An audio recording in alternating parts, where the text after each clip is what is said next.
السلام علیکم بھائیوں، خیریت سے ہیں آپ لوگ؟ میں اتنے خوبصورت پارک میں بالکل یہ مسجد کے برابر میں ہے اور جماعت کی نصرت پہ آیا ہوں۔ ماشاءاللہ ہمارے دوستوں کی جماعت ہے مری اسلام آباد سے۔ ایک صبح ایک شام، حدیث مبارکہ کا مفہوم ہے، ایک صبح ایک شام اللہ کے راستے میں، دنیا اور اس میں جتنا کچھ ہے ان سب سے بہتر۔ ایک حدیث مبارکہ میں آتا ہے جن جن چیزوں پہ سورج نکلا ہوا ہے، ابھی اس وقت سورج نکلا ہوا ہے نا، ساری کائنات روشن ہے، اور جن جن چیزوں پہ سورج نکلا ہوا ہے ان سب سے بہتر ہے اللہ کے راستے کی ایک صبح یا ایک شام۔ اتنا مبارک یہ راستہ ہے، اور سچ پوچھیں نا، میں آپ کو اپنے دل کی کیفیت بیان نہیں کر سکتا جو اللہ کے راستے میں نکل کے ہوتی ہے۔ بہت فائدہ ہوتا ہے۔ پہلے نمبر پہ سب سے بڑی قیمتی چیز دنیا کی اللہ دیتا ہے، وہ ہے دل کا سکون۔ پہلے نمبر پہ بڑے سے بڑا نشہ بندہ کر لینا، وہ سکون حاصل نہیں کر سکتا جو اللہ کے راستے کی شب و روز میں سکون اس کو ملتا ہے۔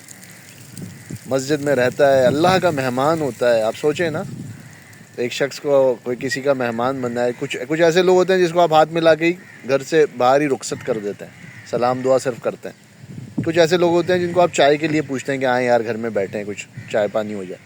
کچھ ایسے لوگ ہوتے ہیں جن کو آپ کہتے ہیں نہیں بھائی رکے بغیر نہیں جانا ہے، ہمارے پاس رہو گے 2-3 دن۔ تو یہ سب سے پریمیم مہمان ہوتے ہیں آپ کے، سب سے زیادہ خاص لوگ ہوتے ہیں آپ کے۔ یہ جو اللہ کے راستے میں نکل کر اللہ کے گھر میں اللہ جنہیں رہنے کی توفیق عطا فرماتا ہے نا دوستوں، یہ اللہ کے سب سے پریمیم، سب سے قیمتی مہمان ہوتے ہیں، تب جا کے یہ توفیق ملتی ہے۔ ایک حدیث پاک میں آتا ہے جس کا مفہوم ہے یار 40 مرتبہ اللہ جسے نظر رحمت سے دیکھتے ہیں اسے مسجد میں آنے کی توفیق دیتے ہیں، اور 70 مرتبہ اللہ جسے نظر رحمت سے دیکھتے ہیں اسے اپنے راستے میں نکلنے کی توفیق دیتے ہیں۔ معمولی بات نہیں ہے، حدیث پاک میں آ گیا، بات ختم ہو گئی۔ اللہ کے راستے کی ایک صبح یا ایک شام، دنیا اور اس میں جتنا کچھ ہے اس سے بہتر۔ یہ ابھی نہیں پتہ چلے گا دوستوں، یہ موت کے سودے ہیں۔ حضرت علی رضی اللہ تعالیٰ عنہ نے فرمایا، کیا فرمایا؟ ابھی سب اندھے ہیں، موت پہ سب کی آنکھیں کھل جائیں گی۔ ابھی نہیں پتہ چل رہا اس پہ ہمیں کیا ملا۔ نماز ہم نے پڑھی جماعت سے لٹ سے، اس پہ ہمیں کیا ملا؟ بظاہر ٹینجیبل تو کچھ نہیں ملا نا، یعنی کہ ٹینجیبل تو کچھ نہیں دکھ رہا، لیکن اس پہ جو ملے گا وہ ہمیں جب قیامت کے دن مل رہا ہوگا، اس پہ انعامات، اس پہ جو کہتے ہیں ایک شخص تکبیر اولیٰ سے نماز پڑھتا ہے، ایسا ہے جیسے 100 گھوڑے اس نے بما سامان اللہ کے راستے جہاد میں دیا۔ اتنا بڑا اجر ہے اس کا۔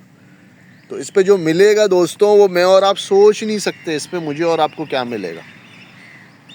جب تک سانس ہے، جب تک چانس ہے یار، زندگی مختصر سی ہے، اس کو ہم اویل کر لیں آپٹیمم لیول پہ، اللہ کے دین کی خدمت کر کے۔ اللہ کی قسم اس سے بڑی سعادت نہیں ہے کہ جس اللہ نے پیدا کیا ہے اسی اللہ کے دین میں میرے آپ کے شب و روز لگیں، اس سے بڑی سعادت نہیں ہے۔ تو اس کا پلان کریں یار آپ لوگ بھی نا، کہ 3 دن کم از کم میرے اور آپ کے ہر مہینے لگ رہے ہوں یار۔ 3 دن کیا ہے، 27 دن اپنے کاموں کو دیں، 3 دن اللہ کو دیں، پورے مہینے کا 10% بنتا ہے صرف، پورے مہینے کا۔